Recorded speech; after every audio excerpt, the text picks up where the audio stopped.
Buenas noches. Con ocasión de cumplir un nuevo aniversario, queremos ofrecerles un programa más extenso. Hace 5 años, Argentina invadió las Islas Falkland y Gran Bretaña se vio envuelta en una guerra que dejó un saldo de 1.000 muertos y más de 2.000 heridos. La historia que hay tras esas cifras va más allá del triunfo o la derrota. La realidad de la guerra es algo que solo los afectados pueden describir apropiadamente. Hoy, por primera vez en televisión, los contrincantes nos hablarán de la guerra de las Falkland. También lo harán sus habitantes, las familias en Gran Bretaña y Argentina, y los responsables de las decisiones políticas y militares.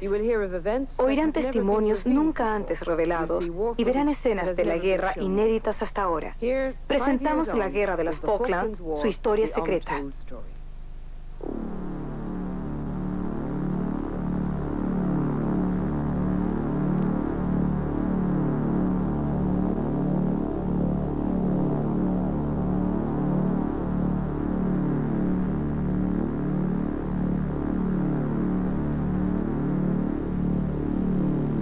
La guerra de las Falkland. Su historia secreta.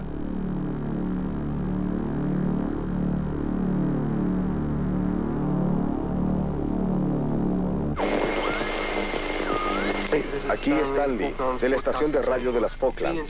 El gobernador de las Islas Falkland desea que por favor le repitan el mensaje. Con el fin de evitar derramamiento de sangre y daño a la propiedad, esperamos que actúen con prudencia.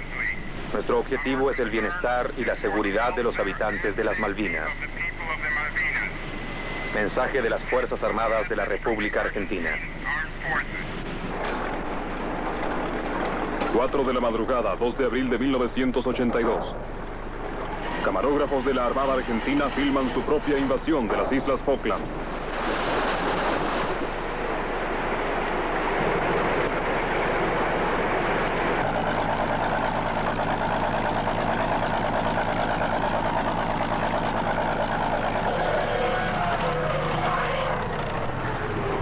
Primero llegaron hombres rana desde un submarino y luego las principales fuerzas de ataque.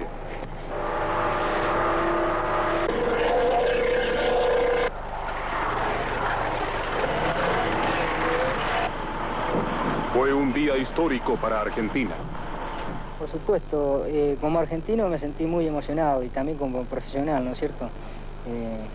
Como argentino porque el ser protagonista de la recuperación de las Islas Malvinas tanto tiempo, ¿no es cierto?, en manos inglesas, me llenó de orgullo.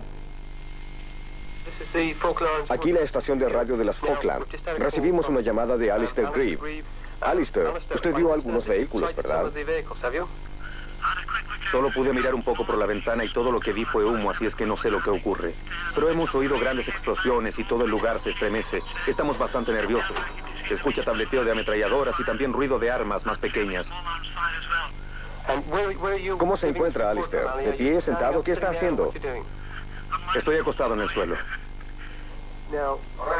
En este momento, como seguramente pueden oírlo, la estación de radio es ocupada por los argentinos. Espere un minuto.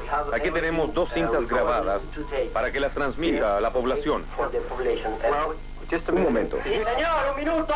Si deja de apuntarme con esa pistola, lo haré. Guarde su pistola. No lo haré con una pistola en la espalda. Todos estaban muy asustados. Nadie sabía lo que podía ocurrir. Si nos matarían o nos llevarían a la Argentina. Estábamos al tanto de lo que pasaba allí con el régimen militar, lo que habían hecho con su propio pueblo.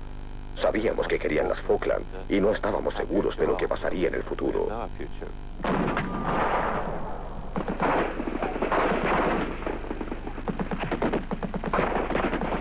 A las 7 de la mañana, después de una cruenta lucha, la Casa de Gobierno fue totalmente rodeada. En las inmediaciones de la Casa de Gobernador, muy próximo, tomo por sorpresa a 2 Royal Marines que estaban cuerpo a tierra con su equipo y armamento. Otro Royal Marine trata de llegar a la línea de Ibustrine que está frente a la Casa de Gobernación, por lo cual también es cubierto por el fuego de mi ametralladora y lo hago avanzar hacia donde yo. De pronto éramos sus prisioneros. 3 de sus soldados yacían muertos en el jardín de la Casa de Gobierno. Pensé, ¿cómo reaccionarán cuando vean a sus compañeros? Mientras estaba en el suelo me sentía un poco humillado y también tenía miedo de lo que ocurriría después. Pero un oficial argentino llegó y hasta golpeó a uno de los guardias. Dijo que nos levantáramos. Lo hicimos. Y él estrechó mi mano y la de todos los demás. Luego dijo que deberíamos estar orgullosos de nuestro comportamiento. Yo estaba contento que todo terminara. No tengo por qué ocultarlo. Yo no quería. No deseaba que me matara. La diferencia fundamental es la falta de motivación que yo personalmente vi en el accionar del infante británico. Pienso que esa motivación posiblemente se deba a la causa que defiende uno y que defiende otro. Nosotros estamos defendiendo lo nuestro. Ellos como militar y profesional están defendiendo algo que le ordenaron que defiendan. En este mapa que vemos acá de la República Argentina, las Malvinas aparecen ubicadas en la zona austral. Toda esa distancia que hay está separada por el mar. Ese mar que es el mar argentino. Las Malvinas son una causa nacional en Argentina. Los niños en la escuela primaria deben aprender acerca de la herencia nacional y cómo los británicos les robaron las islas en 1833. Este mapa se llama mapa bicontinental. A los niños les dicen que las islas son parte de la plataforma continental argentina. La plataforma continental va a ser la prolongación del continente por debajo del agua. Desde el punto de vista sudamericano, la pretensión británica sobre las islas es absurda. Incluso una dictadura impopular sería aclamada si lograra recuperar las Malvinas. En Buenos Aires, la multitud enloqueció cuando supo la noticia. Todo pasó a segundo plano: la violenta represión del régimen militar y la crisis económica. El sueño nacional de recuperar las Malvinas se había realizado. No puedo negarle que fue una alegría inmensa, como fue también enorme la emoción que tuvimos cuando vimos que la Plaza de Mayo se llenaba, cuando vimos que todos aplaudían la medida sin distinción de bandería política, que aún los sindicatos que habían estado en la Plaza de Mayo días antes en una huelga activa aplaudían y acompañaban la actitud de Argentina. No puedo negar que fue realmente quizás unos momentos más emocionantes y más importantes de mi vida. ¿Se ha comunicado al gobernador? En Londres, la gente estaba indignada porque el gobierno había permitido que se invadiera territorio británico. Hubo acaloradas discusiones en el Parlamento seguidas de varias renuncias. Es una humillación nacional. Yo soy el responsable de las relaciones exteriores y no considero que sea correcto que en un caso así el ministro en cuestión continúe como si nada hubiera ocurrido. Creo que solo cabe renunciar. El prestigio de Gran Bretaña se vio severamente dañado. El gobierno recurrió a las Fuerzas Armadas.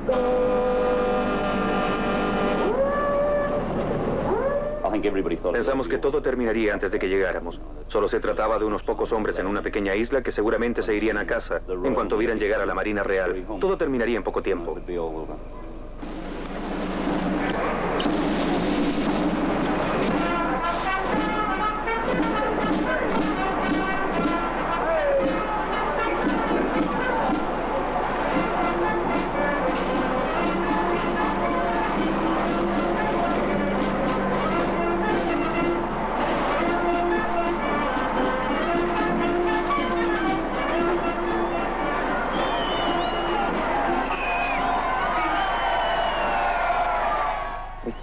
Pensé, ¿por qué invadir algo que está cerca de Escocia?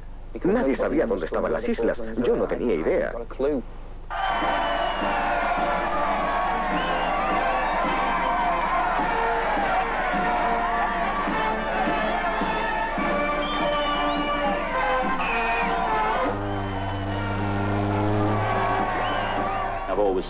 Hace años dije que si alguna vez había guerra, me iría nadando de regreso a Belfast, donde nací. No me harían ir a la guerra. No me enrolé para eso. No quería ir. Pero luego pensé, tengo que hacerlo. Los contribuyentes han pagado mi sueldo y me necesitan. Ahora nos necesitan a todos.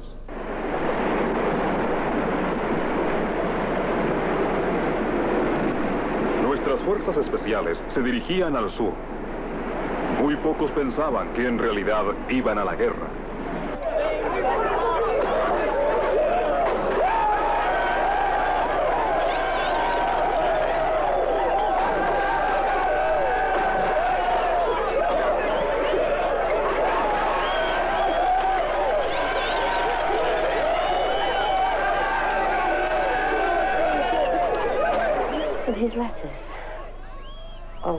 En las cartas se le notaba muy emocionado.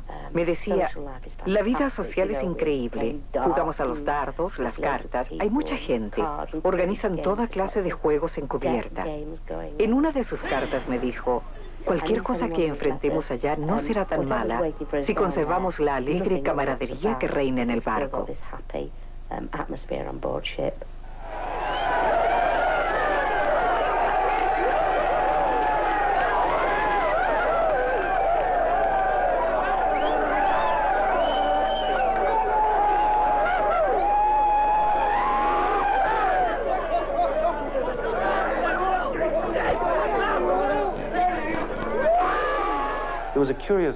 Había un extraño sentimiento de irrealidad en el camino a Ascensión.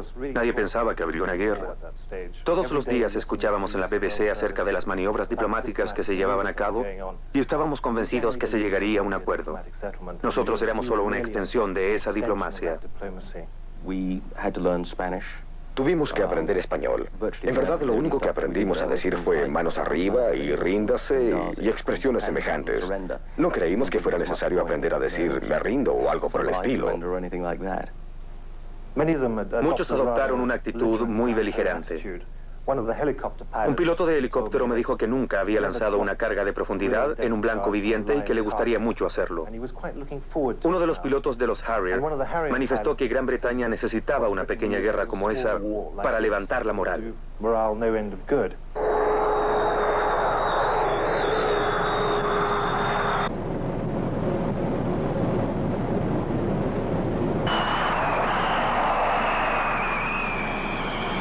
Las Falkland se convirtieron en un campamento armado.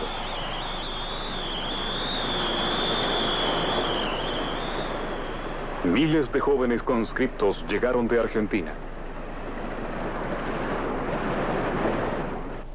La primera vez que ingresé al pueblo, veía que todo lo que había, era inglés. O sea, no había nada argentino. Lo único que había era un tanque de YPF que me hacía acordar a mi país. Una cosa graciosa que me pasó fue que agarramos un clavito, y decía Made in England, el clavito. Entonces, uno se pone a pensar, ¿no? ¿Qué es esto? ¿Dónde estoy? Nosotros que íbamos a defender supuestamente a la gente que estaba allá, porque esa es la que yo creí, resulta que no era nuestra gente. O sea que no sé si los invasores eran los que vivían o los que venían. El Comando Operacional de las Malvinas, en su comunicado número 4, garantiza la continuidad de la forma de vida de los habitantes, el respeto a la propiedad privada, la libertad de entrar, salir o permanecer en la isla. Además, se exhorta a la población a continuar con sus actividades normales. Lo primero que dijeron al llegar fue que nada cambiaría, pero luego nos comunicaron las nuevas disposiciones. Teníamos que conducir por la derecha, debíamos circular con permisos especiales, no podíamos salir de Stanley. Holandeses o los pueblos de Europa cuando fueron ocupados. Es un gran orgullo para mí decir que en todo el tiempo en que estuvimos en Malvinas, pese al aumento de cantidad de tropa que hizo que Puerto Argentino pareciera una pequeña isla en medio de 10.000 soldados, no hubiera ningún acto de violación o intento de violación, no hubiera ninguna agresión física y solo se produjeran algunos casos de ingreso a domicilios. Se implementaron consejos de guerra con condenas correspondientes, ya sea algún oficial, suboficial o soldado. La casa contigua estaba desocupada, los vecinos estaban en Gran Bretaña y yo tenía la llave.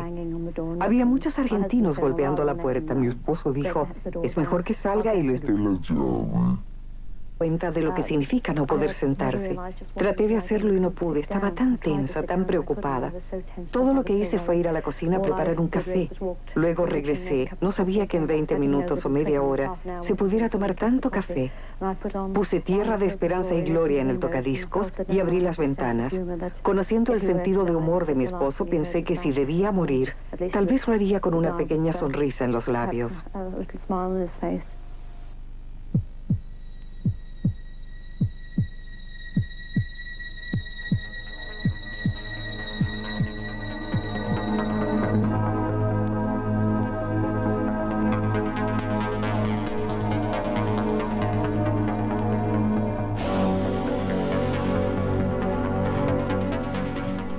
Entre dos de sus aliados.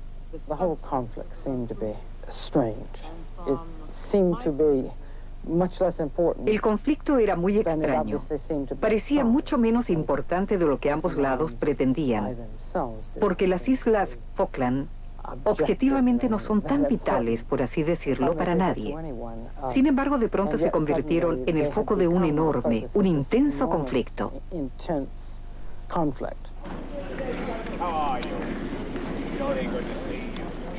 Alexander Haig intentó negociar un acuerdo. David Gomper formaba parte de la delegación. El recuerdo más memorable que tengo de Londres es la señora Thatcher. La forma en que presidía el gabinete de guerra y hablaba por Gran Bretaña durante las negociaciones. Permitía que los demás se expresaran y comentaran algunos aspectos profesionales, pero, en todo caso, era ella quien decía la última palabra y a veces imponía su decisión a un miembro antiguo del gabinete.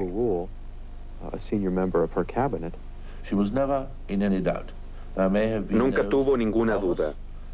Puede que alguno de nosotros en un momento pensara en ceder un poco, esperando que tal vez ello solucionara los problemas que aún no enfrentábamos de una invasión por mar en el Atlántico Sur. Pero ella estaba totalmente decidida.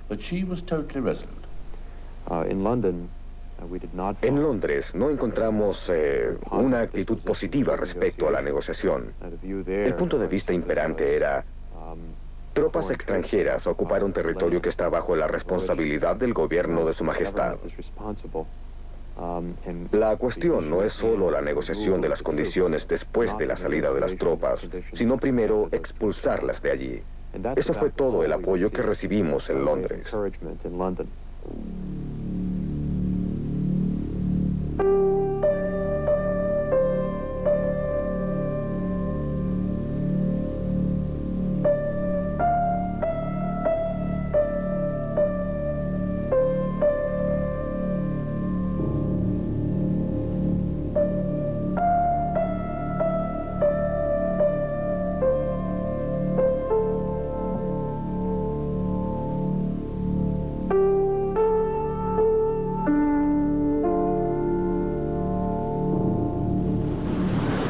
Las tormentosas aguas del Atlántico Sur trajeron consigo un cambio en el ambiente a bordo de los barcos de las fuerzas especiales.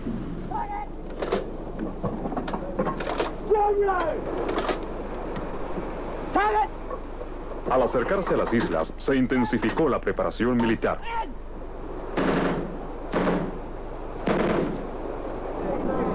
Los infantes de marina que defendieron las islas durante la invasión argentina habían sido deportados a Gran Bretaña por sus captores. Ahora regresaban integrando las fuerzas especiales. Éramos bastante célebres entre los demás compañeros. Nos preguntaban cosas, ¿cómo es estar bajo el fuego? ¿Qué fue lo que hiciste? Y asuntos por el estilo. Nos sentíamos entusiastas debido al ambiente que nos rodeaba. Nuestra actitud era, vamos a expulsar a esos tipos de allí. A medida que nos acercábamos, todo el espíritu patriótico fue desapareciendo. Más bien parecía, lleguemos de una vez, hagamos lo necesario y vámonos. Y si no tenemos que hacerlo, tanto mejor.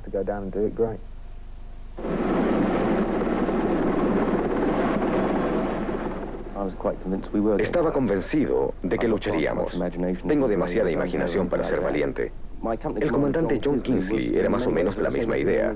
Recuerdo que una vez me dijo a propósito de una fotografía que se le había tomado a toda la compañía: es bastante triste saber que algunos de estos hombres no estarán aquí si tomamos otra foto al regresar. Lo pensé durante un tiempo y luego decidí escribirle una carta a mi esposa para decirle cuánto la quería y lo que sentía por ella. Le hablé de cosas que más tarde pudiera rememorar, una canción, lugares especiales. Recuerdo que le aconsejé cómo actuar cuando fuera viuda. Fue muy difícil escribir esa carta, pero la de mi hijo lo fue aún más. Y no creo que incluso ahora pudiera releerla. Estaba toda mojada en lágrimas. Cuando por fin terminé de escribirlas, se las envié a mi padre y le pedí que él se las hiciera llegar en caso de que yo muriera. Al llegar a Buenos Aires, Alexander Haig encontró una serie de inconvenientes. Estamos convencidos que la tarea no será fácil, pero lo que está en juego es tan importante que es indispensable que todos los participantes en la discusión hagan un supremo esfuerzo. Gracias. El ambiente en las calles era de júbilo. La Junta prometió que las Malvinas nunca se entregarían. Argentina no pensaba renunciar a sus derechos. En la actitud de los responsables argentinos había más que nada un dejo de frivolidad, como si todo no fuera serio, como si no tuvieran idea de lo que una guerra significa. No tenían ningún sentido de la tragedia de la guerra y de la pérdida de vidas. No podían darse cuenta que iban a la derrota, aunque yo les hice ver que con seguridad serían derrotados. No tenían experiencia en la guerra. Iban a luchar contra una de las grandes potencias mundiales como Gran Bretaña. Ni siquiera podían tratar el asunto con la seriedad requerida.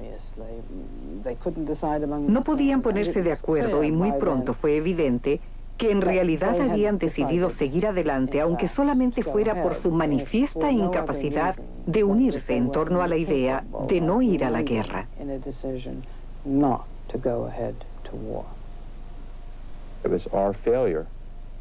Fracasamos en promover un acuerdo. Fracasamos en imponerlo en Buenos Aires. Eso fue lo que removió el último obstáculo y permitió que las fuerzas entraran en combate y empezara la matanza. Se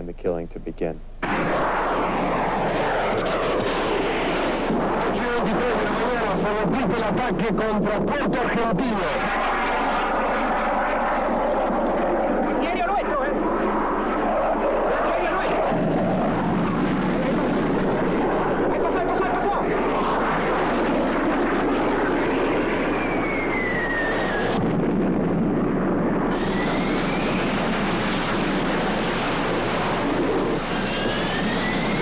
Primero de mayo. Gran Bretaña inicia el ataque aéreo contra las posiciones argentinas alrededor de Puerto Stanley.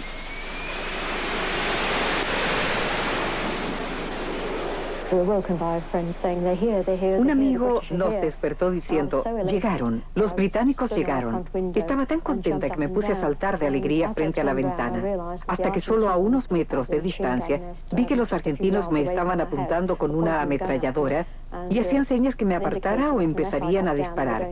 Así es que me retiré de inmediato.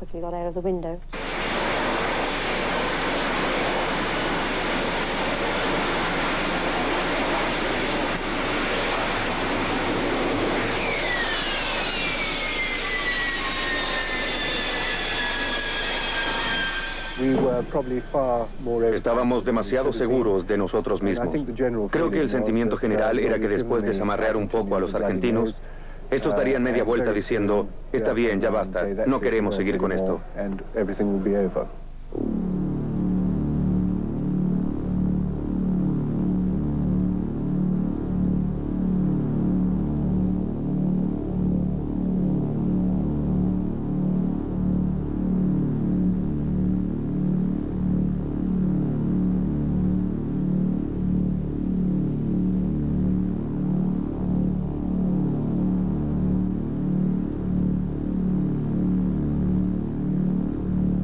Argentina no se encontraba indefensa frente a las fuerzas de combate británicas.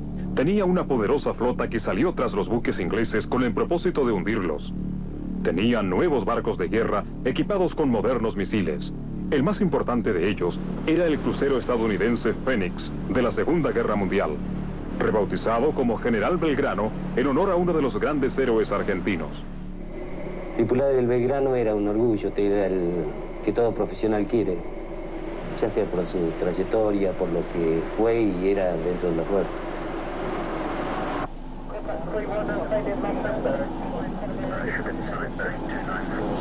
El submarino nuclear británico Conqueror llevaba una quincena patrullando el Atlántico Sur.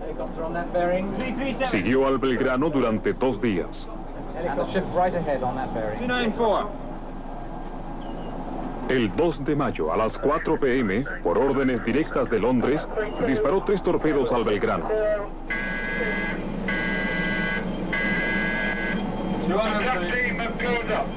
Dos dieron en el blanco. Esa primera explosión fue realmente la que causó la mayor cantidad de muertos en el buque.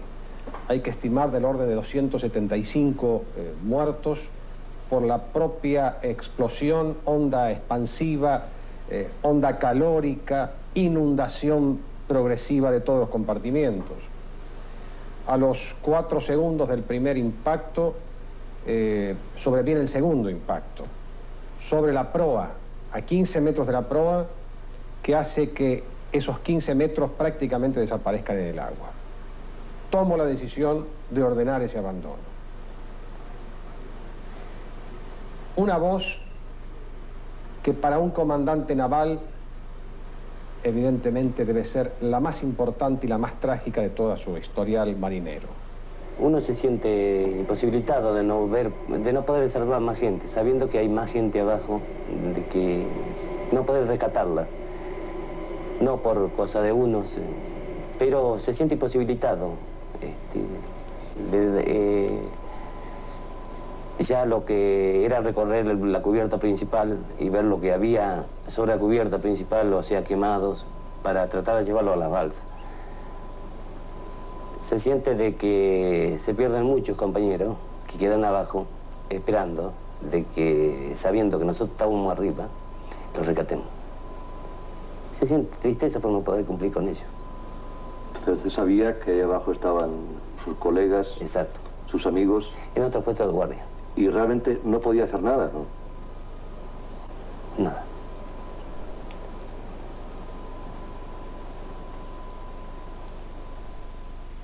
En temperaturas bajo cero, los botes salvavidas del Belgrano fueron empujados por fuertes vientos hacia el océano Antártico. 2 días más tarde, algunos fueron rescatados por el buque hospital Bahía Paraíso.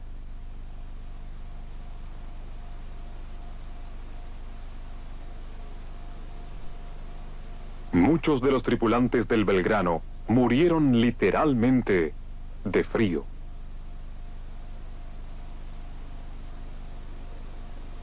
Venía sobre el techo de la balsa. Se ve que en un último intento de ser visualizado y de que era una balsa ocupada, se recostó sobre el techo de la balsa, que se lo veía, a medida que se iba aproximando, venía una persona en la misma posición como si estuviera dormida, con las 2 manos cruzadas y puesta debajo de la mejilla derecha. Venía tremendamente abrigado, prácticamente se le veía solamente la cara, con todo su equipo de abandono, el salvavidas inflado, y al trasladarlo a bordo comprobamos que había fallecido. El joven oficial era el teniente Herado Sevilla. Tuve un llamado telefónico de mi hijo mayor. Me dijo, ¿estás escuchando noticias por radio? Le digo, no, tengo puesta la televisión. Porque están diciendo cada cosa, cada tontera, dicen de Radio Carvel de Montevideo. Yo no escuché nada, él no me dijo nada, me acosté, dormí. A las 6 de la mañana levanto del equipo, la válvula, y me pongo a escuchar. Y lo primero que siento, que se bombardearon el crucero General Belgrano. como una loca me fui al teléfono a hablar con él y a hablar con mi hermana. Y ellos habían estado escuchando toda la noche sin dormir, escuchando todo. Yo no había escuchado nada. Y ahí empezó la larga noche, las largas noches. El lunes no aparecía. El martes tampoco nada. A la tarde se hizo una misa en la parroquia que yo tenía enfrente de mi casa, Santiago Apóstol. Los vecinos y todos los parientes pidiendo porque mi hijo llegara a casa con vida.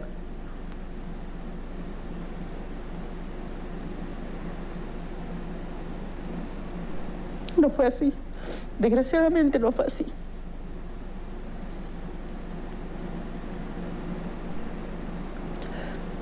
Fue muy angustiante. Fue terrible. Un chico que medía 1,90, con toda su vitalidad, sanísimo. En fin. Él no quisiera que yo estuviera así en este momento.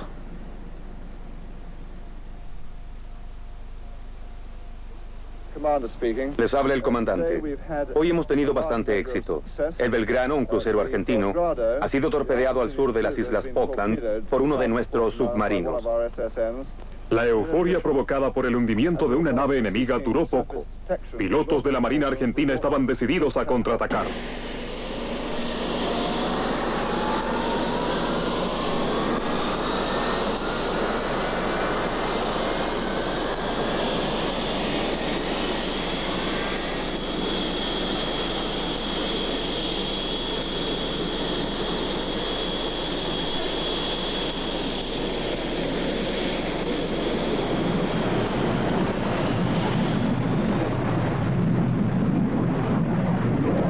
Despegaron de aeropuertos en el sur de Argentina, equipados con misiles Exocet, buscando la venganza.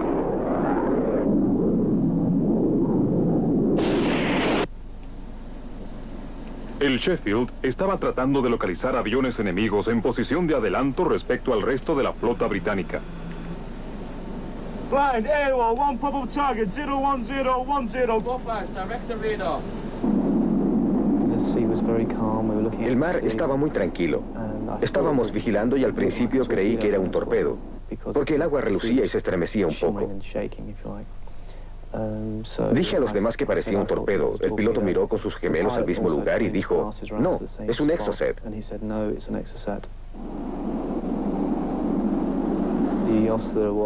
El oficial de guardia y otros miembros de la tripulación del puente corrieron a cubrirse. Pero recuerdo que el segundo oficial y yo estábamos paralizados viendo cómo el misil se acercaba. Ahora que pienso en ello me parece increíble, pero lo observamos casi hasta el momento del impacto. Luego ambos tratamos de protegernos.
San Carlos, el lugar elegido para el desembarco británico.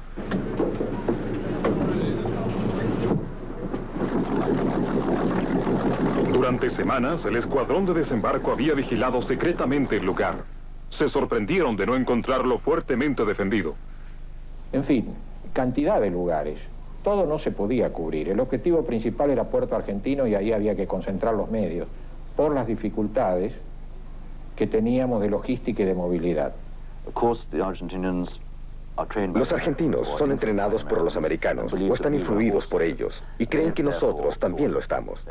Pensaron que, de estar en nuestro lugar, desembarcarían en Stanley y creyeron que haríamos lo mismo. Pero nosotros no reaccionamos de ese modo. Además, una cosa así habría ocasionado terribles e imperdonables daños a la población civil. Eso no corresponde a nuestra forma de actuar. Preferimos enfrentar este tipo de cosas con más sutileza. Subo a su puesto de observatorio, ya se había despejado un poco la bruma y no solamente estaba, ¿no es cierto?, la fragata que él describía, sino varios barcos importantes, más fragatas y decenas de helicópteros y lanchones que ya se estaban desprendiendo de las fragatas en dirección hacia terreno firme de la isla.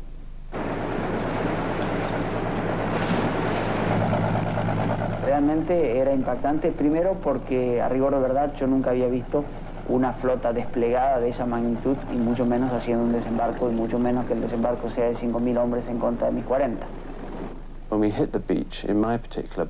Cuando llegamos a la playa y bajaron la rampa, un oficial de la Marina gritó «afuera», pero nadie se movió del bote. Supongo que esa es la orden que emplea la Marina en sus entrenamientos. Cuando los paracaidistas efectúan movilizaciones colectivas, no dicen afuera, sino adelante. El oficial gritó otra vez afuera y tampoco pasó nada. Luego a un sargento se le ocurrió decir adelante y todos salieron del bote.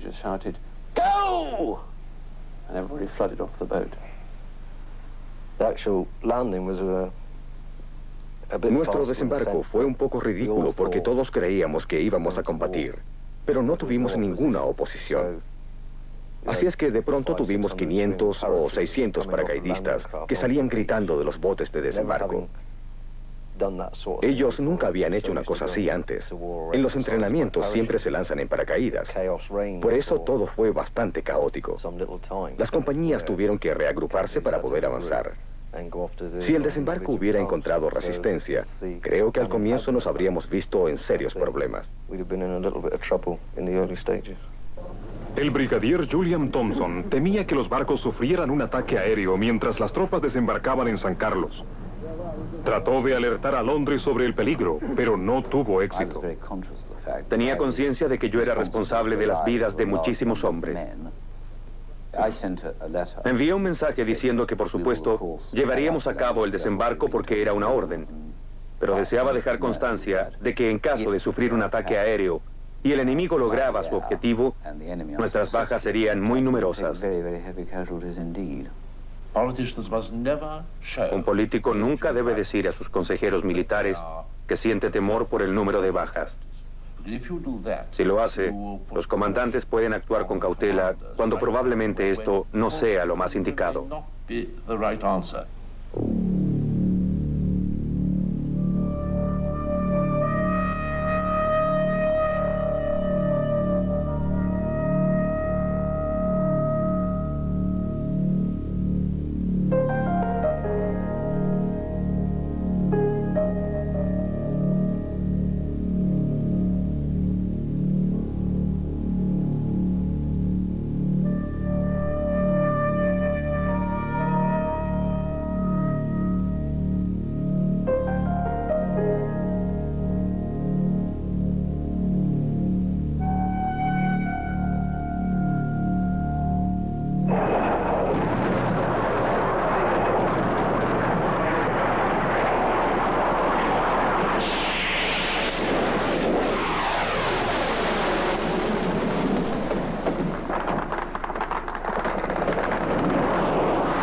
El piloto de un avión a reacción debe ser bueno o si no muere. No importa de qué país sea. Hay que tener muy buenas reacciones. Y los argentinos, si se piensa en lo que son, corredores de auto, jugadores de polo, tienen una gran capacidad para tripular aviones caza. Yo tenía el radar altímetro graduado a 30 pies y en varias oportunidades escuché la alarma del radar altímetro, es decir, estaba bajando de la altura de seguridad. Todo eso a 450 nudos es un poco, digamos, una situación muy particular. Y en esas condiciones avistamos los palos de la fragata y procedimos a desplegarnos para el ataque. Sabían perfectamente cómo hacerlo, sabían cómo atacar el barco. Se alinearon uno detrás del otro y se acercaban por la popa. Recuerdo que el capitán ordenó velocidad máxima y tratamos de maniobrar para poder apuntar con la batería antiaérea, pero cada vez que el capitán ordenaba una maniobra, había un avión en la popa. El buque estaba reaccionando bien. El buque había incrementado su velocidad al máximo. La estela me indicaba que estaba dando el máximo de su velocidad. La dirección de su proa indicaba que iba buscando aguas abiertas en el medio del canal. Y cuando ya estuvo mi avión encima y estaba en las condiciones de apretar el botón, o prácticamente al apretar el botón, inició una brusca caída hacia babor. Y en esas condiciones lancé mi bomba y efectué el escape. Me dio la impresión que el comandante que estaba abajo conocía su oficio. Y iniciado el escape, escucho la voz de mi numeral que decía, muy bien, señor. Eso me indicaba que de mis bombas algo había andado bien. El piloto Mike Crabtree permaneció en silencio cuando volamos a través del humo. En la parte trasera no podíamos ver lo que estaba ocurriendo. Solo podíamos oler el humo. Luego sobrevolamos por el lado de babor y miramos hacia abajo. Es algo que nunca podré olvidar. Las llamas consumían el barco. Estaba anclado con los cañones apuntando hacia el cielo, sin energía hidráulica. La cubierta estaba aplastada y parecía que la hubieran abierto con un abrelatas.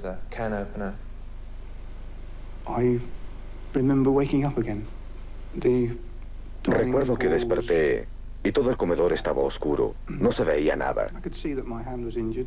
Pude ver que tenía la mano herida. Aunque tenía puestos los guantes protectores, podía ver que estaba destrozada y llena de sangre. Pero no me dolía. No sentía nada. Pensé, bueno, me injertarán mis dedos, no es problema. Me toqué rápidamente el resto del cuerpo. Tenía un gran trozo de plástico clavado en la cabeza. Me lo saqué y lo tiré lejos. Luego traté de levantarme, pero no pude. Solo logré ponerme de rodillas.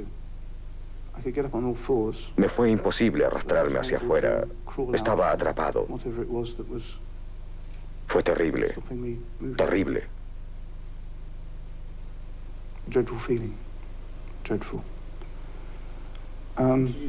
¿En qué pensó? En salir de allí. En salir. Debía hacerlo ya que había logrado sobrevivir.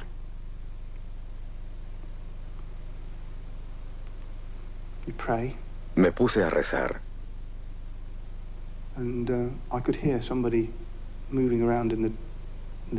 Pude oír que alguien se movía en los escombros. Se acercó a mí y dijo, ¿estás bien? Yo le contesté, sí, sácame esto de encima. Estaba tan oscuro que no podía ver quién era. Recuerdo muy bien en lo que estaba pensando. En ese momento En esos días mi esposa tenía 5 meses de embarazo. Nuestro primer hijo.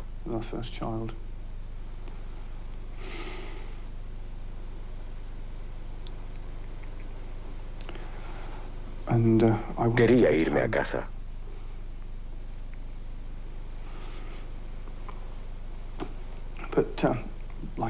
Entonces, como por milagro, el barco se dio vuelta y pudimos respirar aire fresco. Creo que entró aire por el agujero en el costado. Y gracias a ello sobrevivimos. Respiré profundamente y comencé a moverme hacia el otro extremo del barco. started moving to the back end of the ship.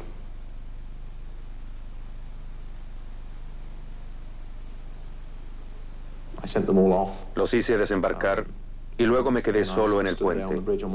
Todos estaban abandonando el barco. Casi toda mi gente lo había hecho.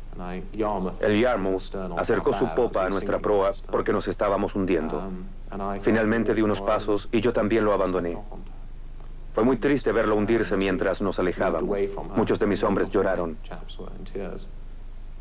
¿Y usted? Sí, yo también.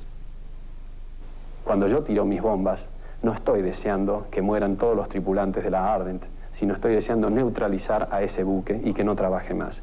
Y preferiblemente que se salven todos. Ese fue mi pensamiento durante la guerra y es el pensamiento de cada uno de mis compañeros. Es lo que le diría a usted entonces ahora si pudiera al Capitán West, ¿no? Al Capitán West, bueno, lamento haberle causado daño al buque, siento muchísimo los hombres que perdió, eso sí lo siento, pero yo estaba cumpliendo mi tarea así como él estaba cumpliendo la de él.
El Minerva nos advirtió que había aviones enemigos 40 millas al noroeste.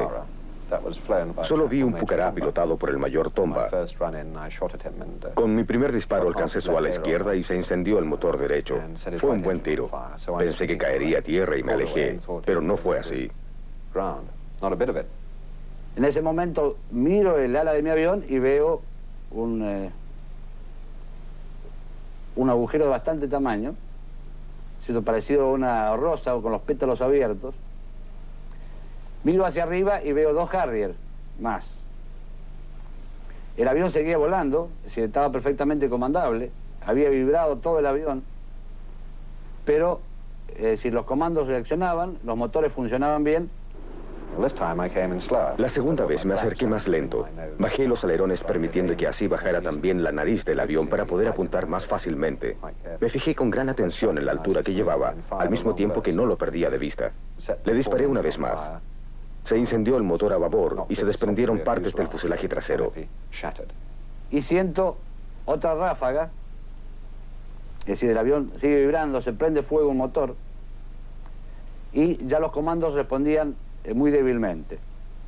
Momentos más tarde ya, al accionar los comandos, siento que los comandos no responden, que el avión prácticamente se había prendido fuego y en ese momento me eyecto, cayendo muy próximo al avión, entre 40 y 50 metros del avión, y caímos prácticamente juntos.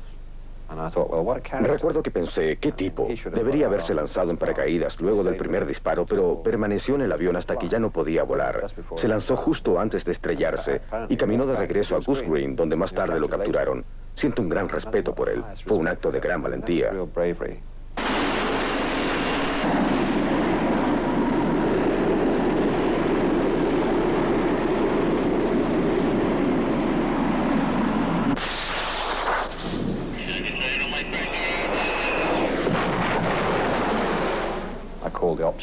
Después que cayó, llamé a control y dije, más mercancía. Eso quiere decir si sabían de otros aviones enemigos. Me pidieron que esperara. Contesté, no puedo esperar. Una voz me dijo, acabamos de recibir un impacto de 30 milímetros. Al hombre sentado frente a mí le volaron la cabeza. Yo estoy herido en el brazo y trato de tranquilizarme. Me sentí pésimo y le dije, está bien, discúlpenme. 7 segundos más tarde, me llamó diciendo que tenían más mercancía hacia el norte.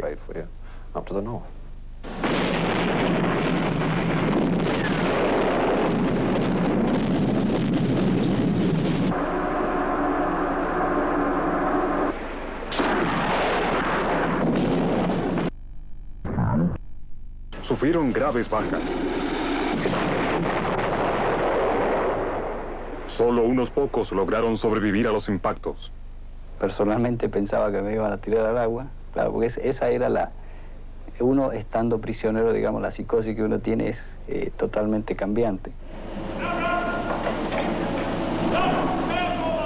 Ahí me colocan boca abajo, me sacan el equipo y me apuntan, digamos, con un fusil.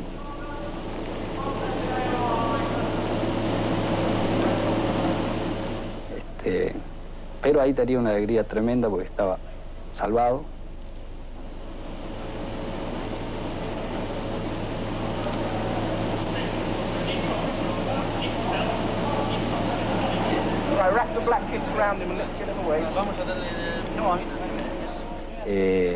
Y allí miré mis piernas y estaban flexionadas y la pierna izquierda la tenía no en su posición normal, estaba dislocada.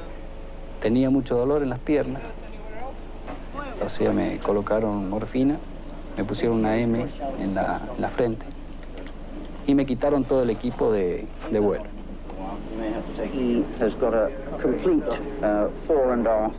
Tiene la rodilla izquierda totalmente dislocada. Es probable que esto le provoque el desgarramiento de algunos músculos. También tenía dislocada la rótula, pero logramos reducir la luxación. Ahora debe reposar, porque la herida le está sangrando mucho. Allí, antes de entrar, pienso que el capitán Holly también me dice, tú serás un herido más nuestro. Y en realidad me sentí así, o sea, no en ningún momento me sentí prisionero. Por supuesto, prisionero porque estaba en poder en manos británicas, pero no por el trato. Dados muchos aviones argentinos, las fuerzas especiales seguían vulnerables a los ataques aéreos. El 25 de mayo, el Atlantic Convair fue alcanzado por un misil Exocet. Cuando llegamos, un capellán de la misión de la Marina Mercante de Manchester nos estaba esperando junto a la verja sentado en su auto. Vi que tenía un pequeño distintivo azul en la solapa y automáticamente pensé que algo malo había ocurrido. Me preguntó si podía hablar un momento conmigo. Le contesté que sí. Les ordené a los niños que se fueran a la cocina y me esperaran allí. El capellán me dijo que tenía malas noticias. Le pregunté, ¿muy malas? Me respondió, me temo que la peor. No sabía cómo librarme de él, solo deseaba que se fuera. Recuerdo que le dijo a los niños que me sirvieran una taza de té muy cargado. Los chicos entraron preguntándome, ¿qué ocurre? ¿Qué sucede? Los hice callar y les dije que más tarde se los diría. Finalmente se fue y entonces les conté todo. ¿Cómo se los dijo? Les conté que el barco había sido alcanzado por un proyectil y que su papá estaba muerto. Me mandaron un duplicado del mapa donde decía Frank Fox fue enterrado en el mar el miércoles 26 de mayo. También recibí una bolsa plástica con su pipa, su reloj, una medalla de San Cristóbal y su argolla de bodas. Me molestó mucho que le sacaran el anillo porque le quedaba muy ajustado. Nunca se lo había quitado y no sé cómo pudieron sacarlo del dedo. Siempre usaba un gorro en la sala de máquinas porque no le gustaba ensuciarse el cabello con aceite. El gorro también estaba en la bolsa. Aún estaba mojado como cuando lo sacaron del mar.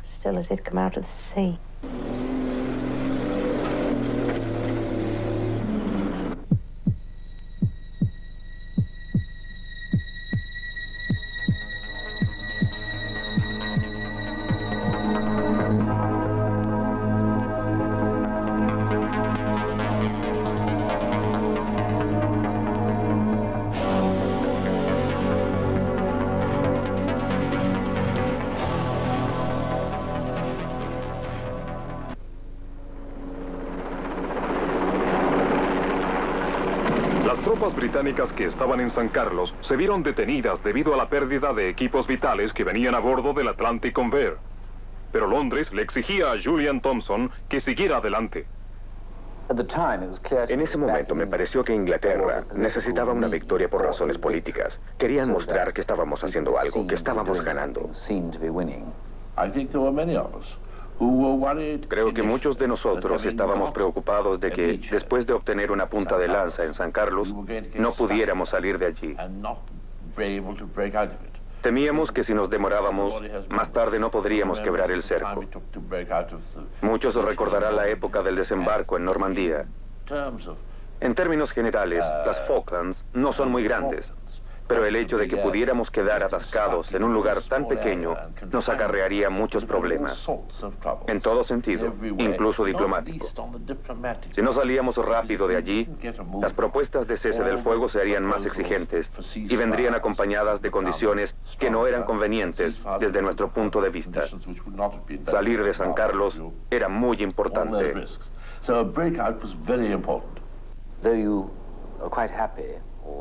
Aunque uno esté contento, o al menos dispuesto a morir por su reina y su país, no hay nadie que acepte morir por los políticos. A menudo me llamaban por la radio para que hablara con el cuartel general en Northwood. Recuerdo que una vez, después de una conversación telefónica especialmente irritante, salí de la tienda mascullando bastante enojado. Ganaré la guerra para estos truanes, y luego me iré.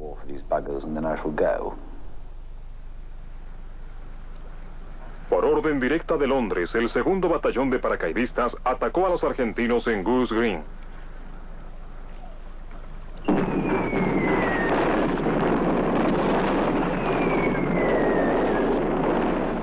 Está oscuro. Hay muchísimo ruido. Uno es el blanco del fuego enemigo. Se quema fósforo blanco para que haya humo y poder iluminar la noche. Las balas pasan rozando nuestro rostro. Todos sentimos miedo. Uno se acerca a las trincheras, lanza granadas, dispara, usa la bayoneta. Es una lucha salvaje, a muerte. No se parece a nada de lo que conocemos. Es básicamente una matanza.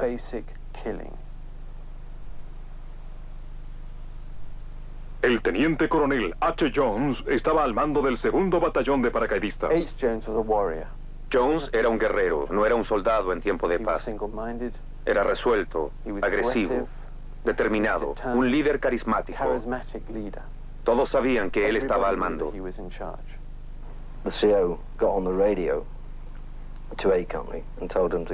El comandante llamó por radio a la compañía A y les dijo que se apresuraran y siguieran adelante, pero ellos no podían.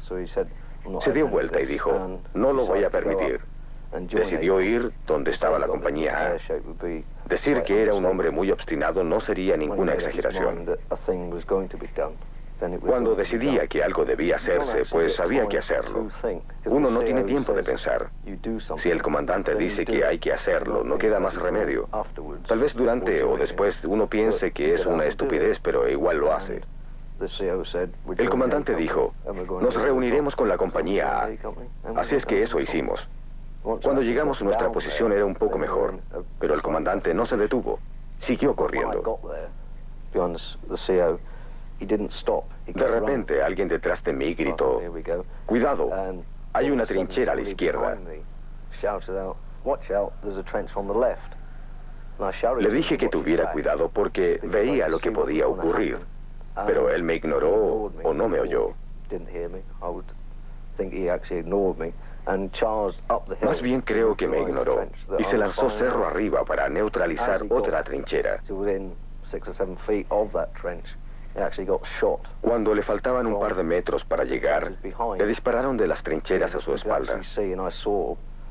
Incluso pude ver cómo las balas golpeaban el suelo siguiendo su trayectoria, acercándose poco a poco hacia él y finalmente alcanzándolo en la espalda. El impacto de los disparos lo proyectó hasta la trinchera a la que pretendía llegar. En el cuartel general tenían una contraseña para avisar que algo le había ocurrido al comandante. era rayo de sol cayó.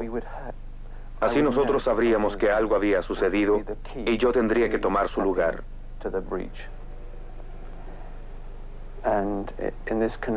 En medio de la confusión oí la contraseña y no pude creerlo. Pedí que lo verificaran. El sargento Blackburn me gritó: Dios mío, le estoy diciendo que rayo de sol cayó. Entonces sentí que me recorría una corriente de aprensión y de miedo. ¿Sería capaz de hacerlo? ¿Qué hago ahora? ¿Qué pasará allá arriba?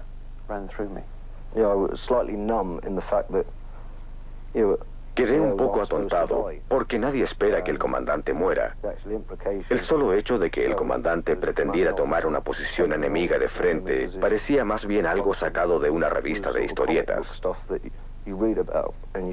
En verdad, esas cosas no suceden. Lo di vuelta porque yacía de espaldas.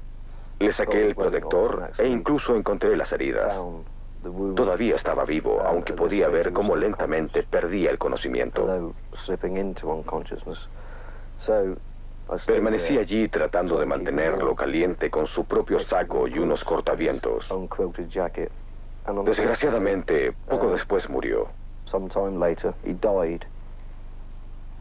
Lieutenant Colonel Jones, Captain Wood, Captain Dent, Lieutenant Barry,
Al lado del lugar de detención de los prisioneros de guerra, que en verdad era un corral de ovejas, había una cantidad de municiones que debía ser trasladada.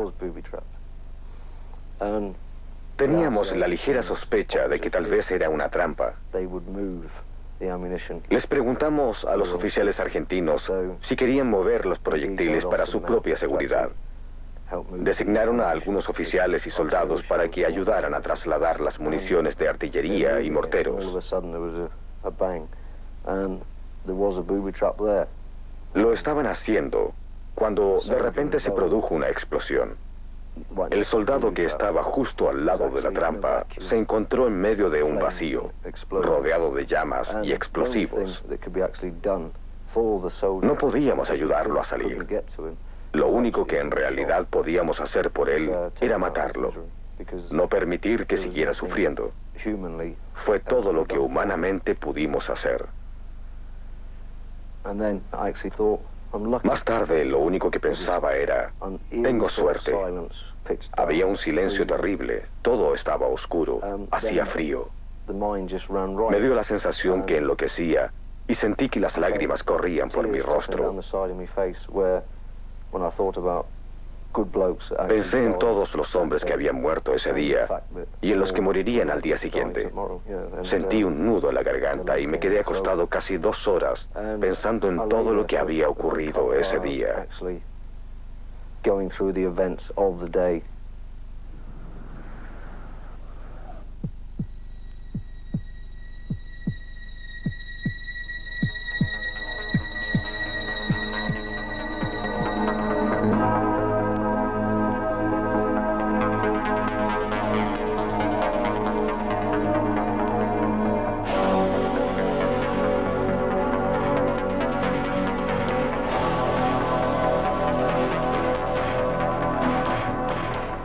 Para facilitar el avance hacia Puerto Stanley, se llevaron refuerzos a San Carlos. Para evitar una larga marcha, la Guardia Galesa fue trasladada por mar en el Sir Galahad hacia un lugar llamado Bluff Cove. Debido al mal tiempo, el Sir Galahad no pudo atracar en Bluff Cove y tuvo que dirigirse a una pequeña ensenada llamada Fitzroy. El mayor Southby Taylor se encolerizó al ver llegar el barco lleno de tropas a plena luz del día. Corría peligro inmediato de ser atacado por aviones argentinos. Insistió en que los hombres fueran enviados a la playa, que solo estaba a 200 metros.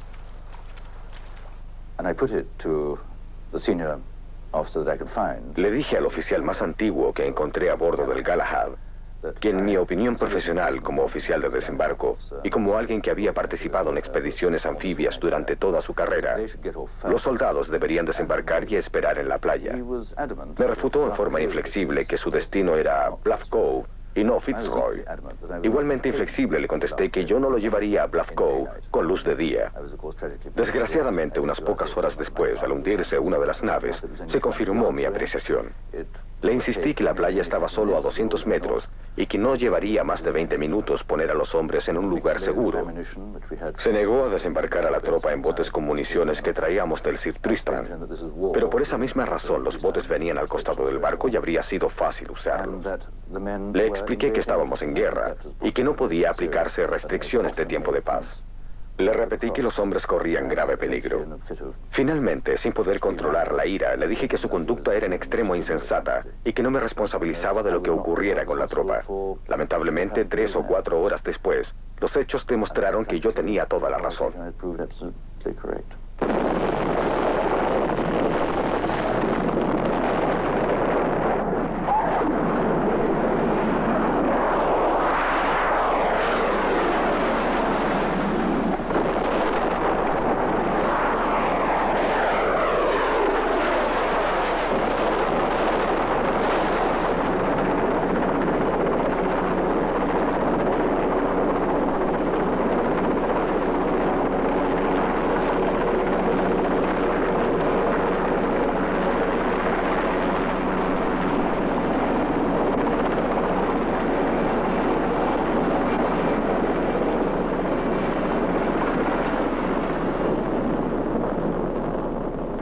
Había cuerpos por todos lados y el barco parecía una bola de fuego.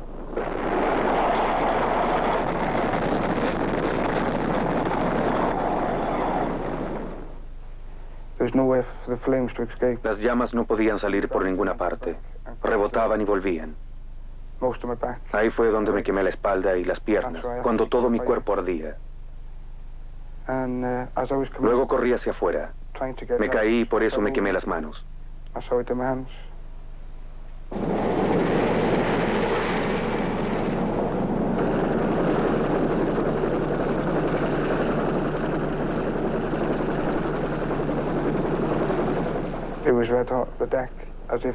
La cubierta se encontraba al rojo vivo como recién salida de la fragua.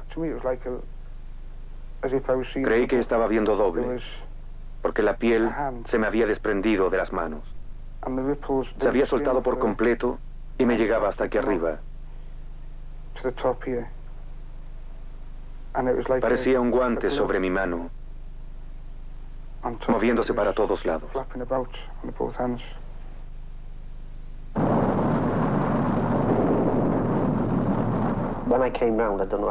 Entonces recuperé el conocimiento. No creo haberlo perdido por mucho tiempo. Lo único que sentía era un ardor en la pierna izquierda. No creí que fuera importante y traté de levantarme. Lo que sí recuerdo es haber mirado mi mano izquierda porque me tenía preocupado. Estaba destrozada. Cuando me levanté vi que no tenía pierna. Solo me quedaban unos pocos trozos.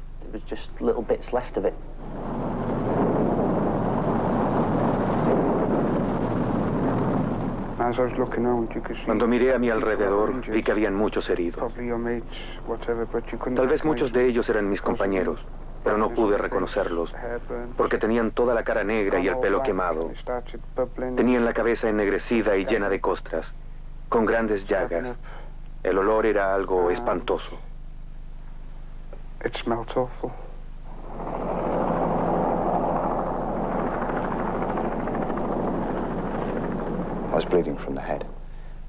Me sangraba la cabeza, pero no tenía ninguna herida muy grave. Sabía dónde estaba la puerta y traté de pensar cómo salir de allí. Intenté ponerme de rodillas, pero el humo suspendido en el aire era tan espeso que me impedía respirar. Así es que tuve que acostarme otra vez. Desgraciadamente estaba tendido sobre los restos de un cuerpo. No lo veía, pero podía sentirlo. Traté de arrastrarme hacia donde quedaba. De pronto, del fondo escuché una voz apagada debido al humo y a la oscuridad. Alguien empezó a gritar que había perdido una pierna.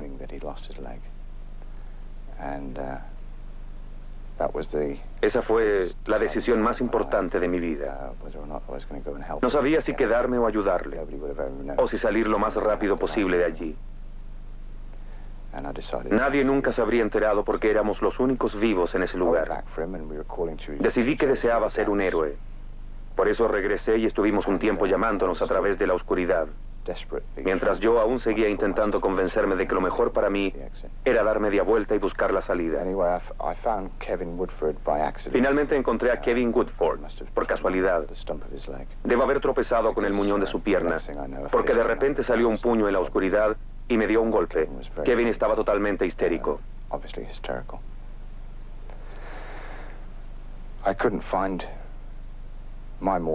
No pude encontrar mi morfina ni la suya tampoco. Todo estaba muy confuso. Siempre llevábamos la morfina colgando del cuello. Se llama Omnipod. Kevin es un hombre grande y lo único que pude hacer fue pasar mis brazos por debajo de los suyos y arrastrarlo por el suelo hacia la salida. Todas las sillas y los sofás se habían convertido en verdaderas barricadas. Kevin pesaba mucho. Yo no podía levantarlo y respirar debido al humo. Tenía que abrirme camino entre las barricadas empujando. Perdí toda la fuerza y me descontrolé rápidamente. Alcanzamos a recorrer 3/4 partes de la distancia cuando le dije que tenía que dejarlo para ir a buscar ayuda.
Cuando el helicóptero aterrizó, yo estaba en una camilla sosteniendo mi pierna en el aire.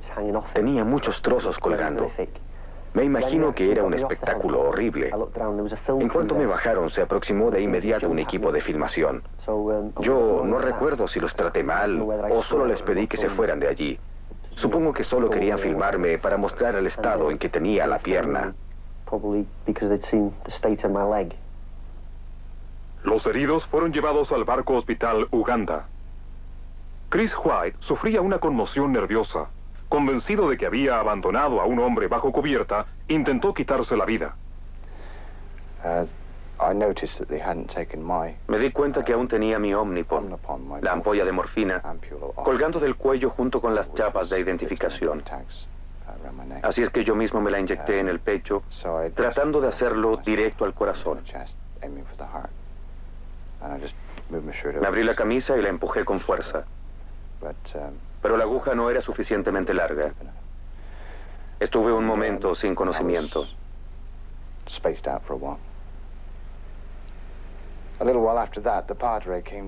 Poco después vino a verme un sacerdote. Había oído hablar de alguien que insistía en hacer tonterías. Y también conocí a un muchacho que había perdido la pierna en el Galahad y se encontraba en cuidado intensivo. Entonces sumó 2 más 2 y me llevó a ver a Kevin Woodford. Yo no pude reconocerlo porque el día en cuestión todo estaba oscuro. Nos miramos mutuamente y estallamos en llanto. Fue una sensación increíble. Todos los quemados fueron atendidos en el casino de oficiales de Uganda, convertido en sala de hospital. Había un terrible olor a quemado. Muy cerca del casino de oficiales había una pequeña cocinilla. Tenía olor a tostadas quemadas. Al abrir la puerta de la sala se podía ver cerca de 40 rostros negros. El espectáculo era tan horrible que solo deseaba dar media vuelta y correr.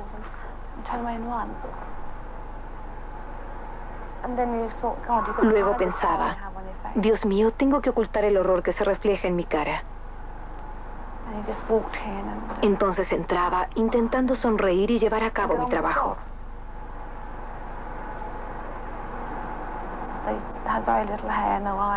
No tenían ni pestañas, ni cejas y muy poco pelo. Muchos tenían las manos dentro de bolsas plásticas, llenas de una crema especial que se usa en las quemaduras de extrema gravedad. Mi primer impulso era regresar a mi cuarto para poder llorar, porque sentía tanta lástima por esos pobres chicos.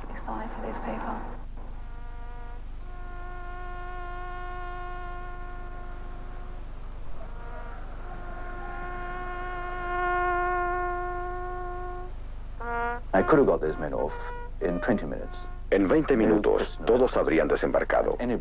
No tengo ninguna duda al respecto.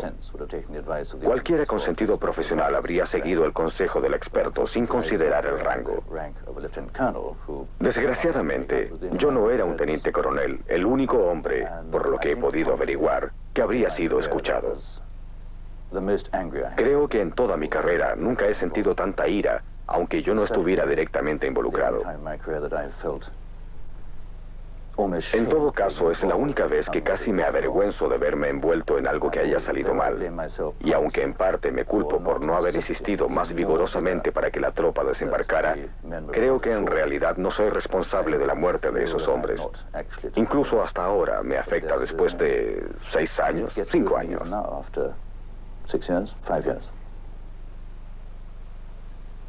La distancia entre San Carlos y Stanley es de 96 kilómetros. Las tropas británicas tuvieron que recorrerlas a pie. Se llevó a cabo en condiciones extremadamente duras, temperaturas bajo cero, nieve y lluvias torrenciales. Como era imposible conseguir agua fresca, teníamos que conformarnos con lo que podíamos sacar de la tierra. Golpeábamos el suelo con los pies o cavábamos un poco hasta obtener un pequeño charco. La tierra está siempre empapada. Con las cucharas llenábamos nuestros tazones y luego echábamos tabletas esterilizadoras. El agua era absolutamente negra, pero igual teníamos que beberla. A pesar de la gran cantidad de tabletas esterilizadoras que usamos, al final todos estábamos enfermos. Cuando llegamos a Stanley, yo personalmente no usaba más calzoncillos y había muchos más como yo porque casi todos sufríamos de diarrea. Uno de los muchachos de nuestro grupo se bajó los pantalones, cortó los calzoncillos con su cuchillo, los tiró por ahí y siguió caminando. No le quedaba más remedio. El doctor nos había dicho que lo único que podíamos hacer era beber mucha agua porque nos estábamos deshidratando. Así es que debíamos seguir bebiendo esa inmundicia.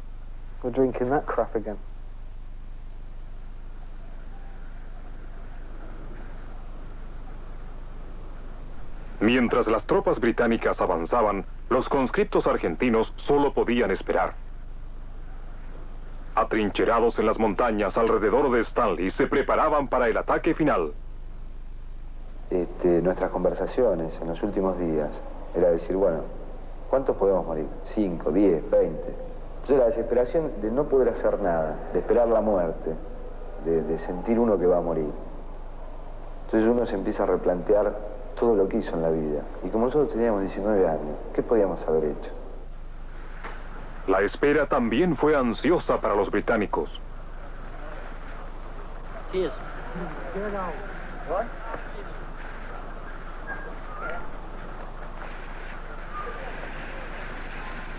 Las tropas tuvieron que esperar hasta que vieron la orden de atacar. No pasaba nada y la tensión aumentaba constantemente como una corriente eléctrica. Estábamos todos preparados en nuestras respectivas líneas, pero nada ocurría. Después de un tiempo, casi se podía palpar una sensación de alivio. Muchos pensaban que se habían ido, que ya no estaban allí. Justo cuando empezábamos a sentirnos mejor, el horizonte se convirtió en un mar de blancos resplandores.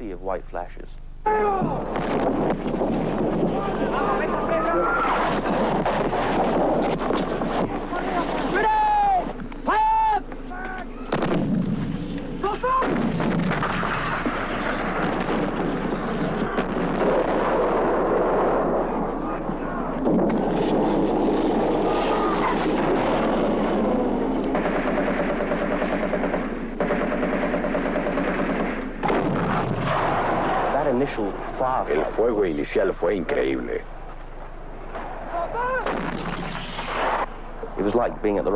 Parecíamos estar al lado equivocado de la ametralladora. El ruido era insoportable y creo que nos quedamos bastante asombrados durante un par de minutos. Tenía la sensación de que si levantaba ligeramente la mano me la volarían. Y cayó una granada y le pegó al pibe este y lo levantó en el aire. Y cayó. Pero a todo esto, fuego, bombas, tiros, volaban, corrían, gritaban. El pibe este se levantó y empezó a gritar, me hirieron, y decía malas palabras, pero caminaba y dejó el fusil. Me dijo, a vos te dejo el fusil, y a otro chico que estaba cerca le dijo, a vos te dejo los cargadores. Y dice, me voy. Como diciendo, se terminó para mí, se terminó, pero a los gritos. Imagínate que todo adelante todos los ingleses. Pero ya te digo, era todo tan loco que no sé cómo sucedían las cosas. Entonces el tipo se fue por atrás. Cuando estaba caminando le tiraron una granada esas de fósforo y se empezó a prender fuego y empezó a gritar. Pero era una cosa que nos alumbraba a todos, parecía una antorcha.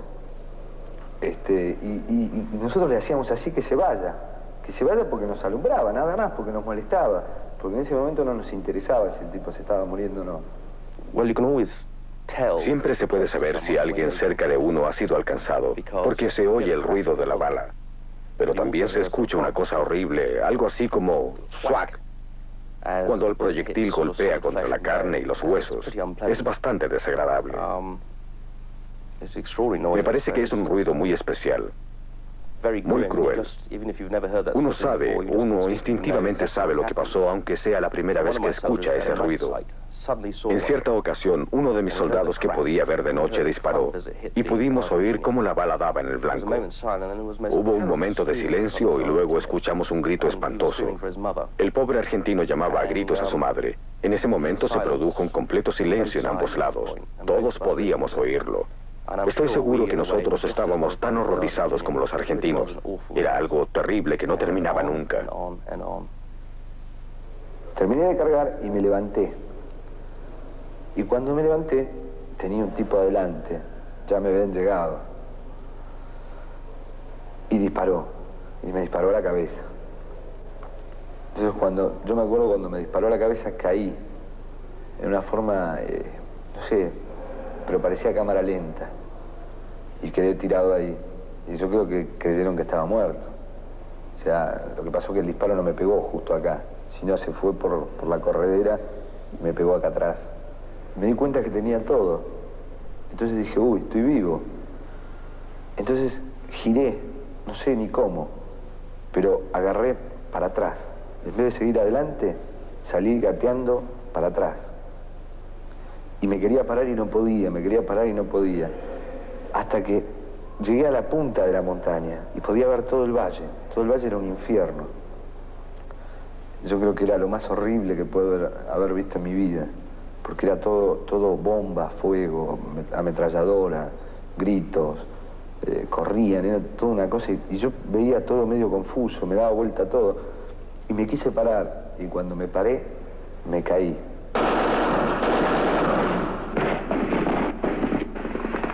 O sea, a mí ya me daban por muerto. Cuando me llevaron delante del capitán, dijeron que yo era el Chino Benítez, como me decían, que estaba muerto. Entonces me envolvieron en una manta y me apilonaron, como apilonaban a los heridos y a los muertos. Entonces quedé tirado ahí, entre los muertos. Entonces vino un sargento que venía anotando los nombres. Me acuerdo que estaba muy desesperado, lloraba. Todo esto, el desastre, ¿no? El horror. Y empezó a hablar conmigo y yo, no sé, habré pestañeado, hice algo. Y el tipo se dio cuenta que estaba vivo. Mientras subíamos la montaña, el enemigo sucumbía ante nosotros. Íbamos cada vez más rápido hasta que alcanzamos la cima. Fuimos tan deprisa que casi no podíamos creer que hubiéramos llegado.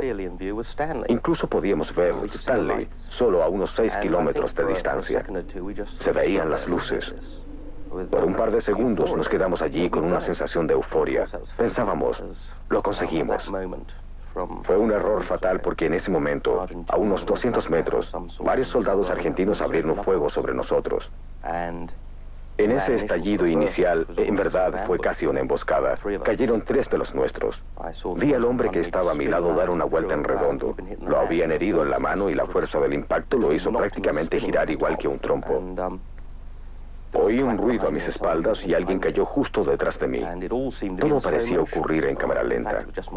En realidad, más bien creo que mi cerebro funcionaba demasiado rápido. Cuando me di vuelta para buscar refugio, sentí un gran golpe en las piernas. Las huellas de los impactos parecían círculos escarlatas a mi alrededor.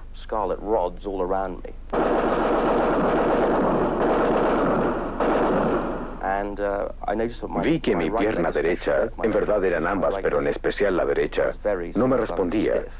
Y además tenía una sensación de quemadura que me atravesaba el músculo del brazo derecho. Solo cuando me toqué la pierna y los dedos penetraron hasta los nudillos, me di cuenta de que estaba herido.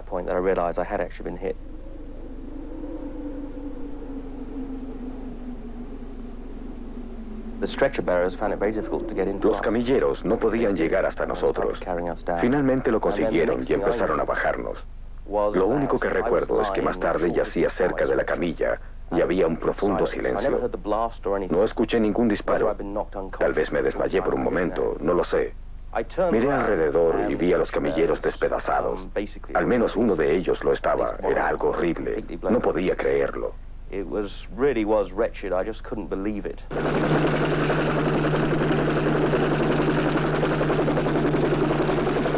A medida que los británicos avanzaban hacia Stanley, los cadáveres argentinos quedaban diseminados por el campo de batalla. Enterrarlos fue una difícil tarea. El primer hombre que encontré tenía... le faltaba toda esta parte de la cara. Y tenía varias heridas en el pecho. Me agaché para quitarle las chapas de identificación sin dejar de hablar mientras lo hacía. Decía, está bien, ahora le quitaré las chapas, así, bueno, aquí están. Obviamente no me interesaba decirle a los muchachos lo que hacía. Solo quería dejar de pensar en ese pobre hombre. Porque cuando se encuentra la billetera, es seguro que adentro estará la foto de su esposa e hijos.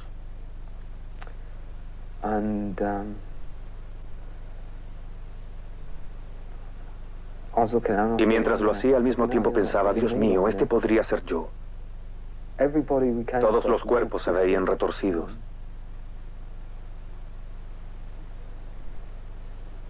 Era evidente lo mucho que habían sufrido al morir. Es decir, sus piernas y brazos estaban torcidos. Después encontramos un oficial argentino. Tenía una enorme herida en el vientre. No recuerdo quién lo encontró.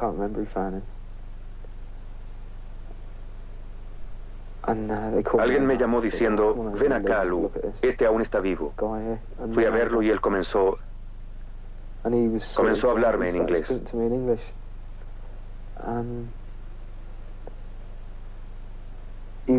Trataba de decirme que no sabía por qué estaba peleando y por qué nosotros también lo hacíamos. Me sentía mal. Por los cadáveres, por el estado en que se encontraban y la forma en que solo los tirábamos dentro de un agujero.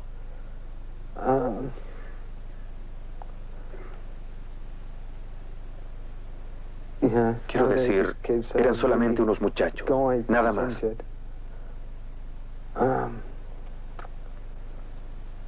Ojalá ese hombre nunca me hubiera hablado en inglés. Más tarde murió.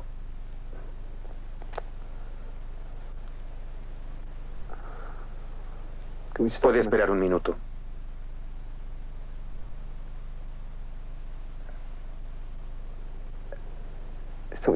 Me demoré 4 años en llorar por unos cuantos muertos. Porque en el momento es imposible.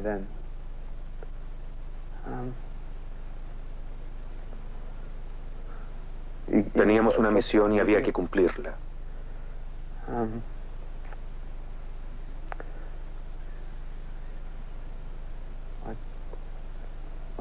Aún siento. Incluso ahora siento. ¿Por qué estoy llorando? Porque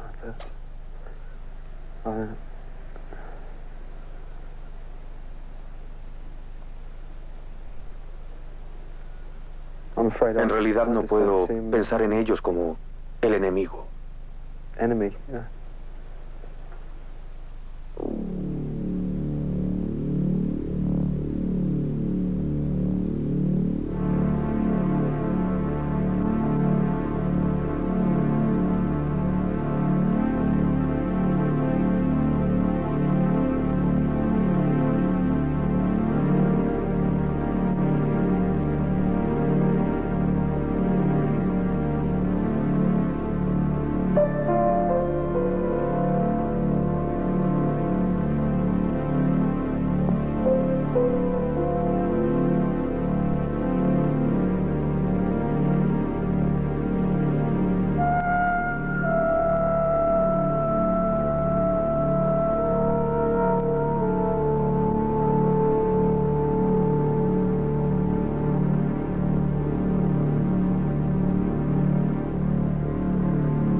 Entonces hay una toma de conciencia de que ya no queda nada por jugar.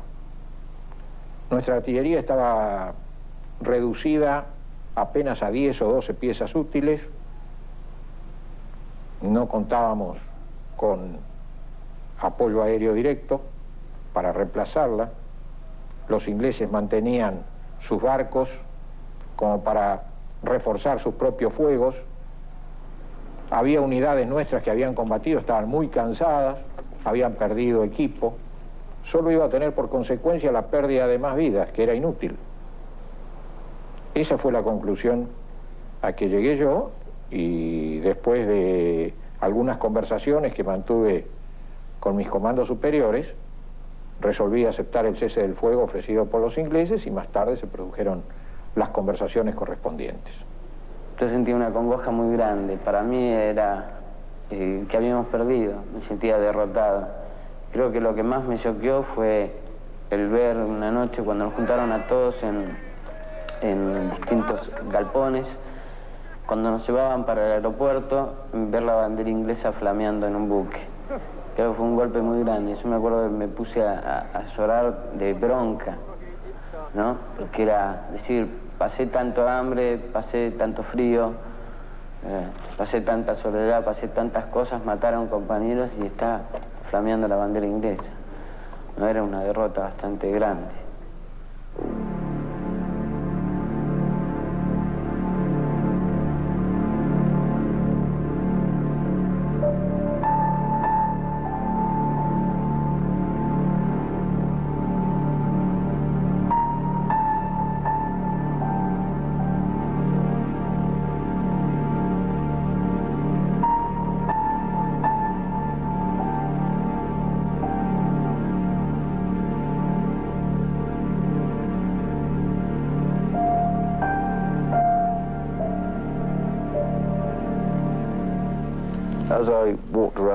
Cuando di vuelta a la esquina y pude ver Stanley, pensé, maldición, valía la pena.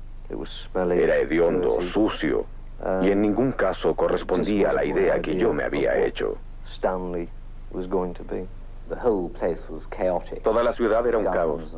Había armas, municiones y cuerpos por todas partes. Daba la sensación de que casa por medio estaba marcada con una cruz roja. Además flotaba en el aire el olor inconfundible de la muerte. Más tarde, junto con una compañía de paracaidistas, fui a una pequeña casa que habíamos requisado. En la noche escuchamos las noticias internacionales de la BBC, donde comunicaban la rendición de Argentina y hablaban de la ceremonia que se estaba llevando a cabo solo a unos 40 metros del lugar donde me encontraba. Todos sentimos un enorme alivio. Recuerdo que en ese momento pensé que ya no morirían más muchachos. No era como ganar un partido de fútbol o algo parecido.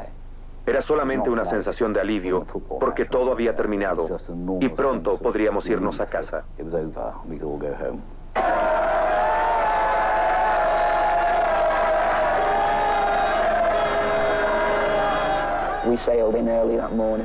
Llegamos temprano en la mañana. Por todas partes había pequeñas embarcaciones llenas de gente que nos aclamaba.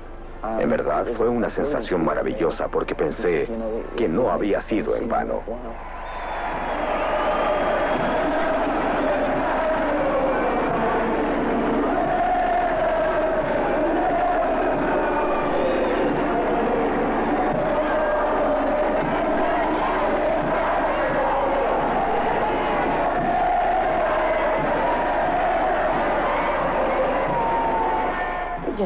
Me molestó mucho. Sentía una gran amargura contra los que volvían. No era nada personal, pero ellos habían vuelto y Frank no.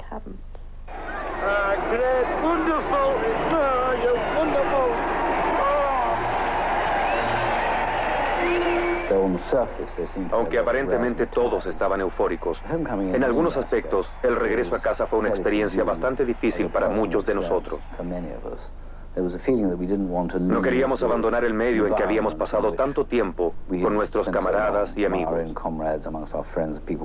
No deseábamos entrar en un mundo lleno de personas desconocidas que no sabían lo que nos había ocurrido.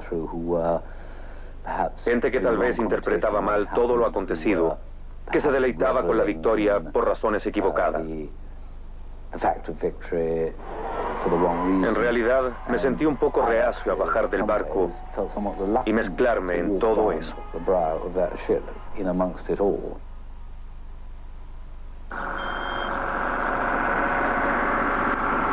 Al volver a Buenos Aires, los reclutas se dieron cuenta que la vida seguía igual que antes de la guerra. Entonces fuimos a un boliche, como le decimos nosotros, a una boate. Y me acuerdo que cuando entré, digo, bueno, no debe ser tan alegre el lugar por lo que pasó. Y me acuerdo que fui a la barra del lugar a tomar una cerveza. Y todo el mundo se divertía como si hubiésemos ganado el mundial. En las caras de la gente no había nada, no había pasado nada. Acá en la Argentina nunca pasó nada. Entonces uno se pregunta, ¿a cuántos padres de familia maté? ¿O a quién maté? ¿O para qué los maté? ¿Sirvió de algo? ¿Lo hice por la patria? ¿Qué es la patria? ¿Son ustedes? Los que hoy sonríen, bailan, mientras nosotros sufrimos. No es resentimiento, no es el pedir un cambio de algo. Es solamente decir, bueno, señores, dimos la vida a los 19 años, muchos se quedaron, nosotros estamos acá y ahora ¿qué hacemos?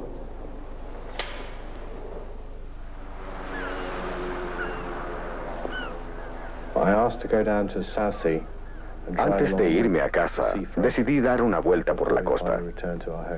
Mientras iba en el auto, veía cómo la gente disfrutaba de sus vacaciones, comía helados, tomaba el sol en cómodas sillas. En general, todos parecían divertirse y gozar de la vida. Yo solo tenía deseos de remecerlos y decirles, ¿acaso no saben que hay una guerra y gente muriendo? En cierta forma sentí que para ellos la guerra era algo que ocurría a las 8 de la mañana cuando leían el periódico o encendían la radio, o tal vez a las 9 de la noche en el noticiario de la televisión.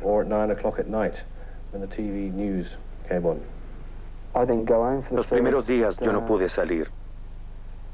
No podía, no quería ver todas esas banderas.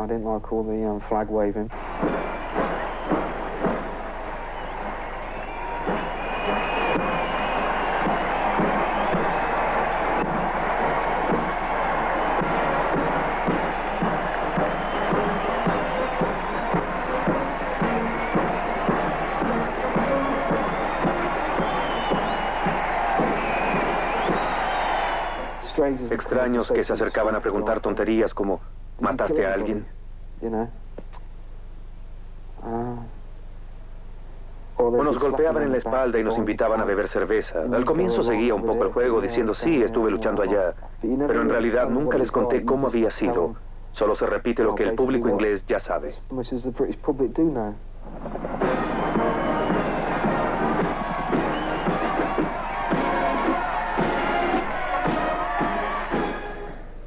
No hay nada bueno. Todo el asunto es una tragedia. La guerra es algo confuso, miserable y sucio. Y jamás deberíamos ir a la guerra. Nosotros, el pueblo británico, sentimos orgullo por la tarea cumplida, orgullo por estas gloriosas páginas de nuestra historia, orgullo de estar hoy aquí saludando a las fuerzas especiales, orgullo de ser británicos.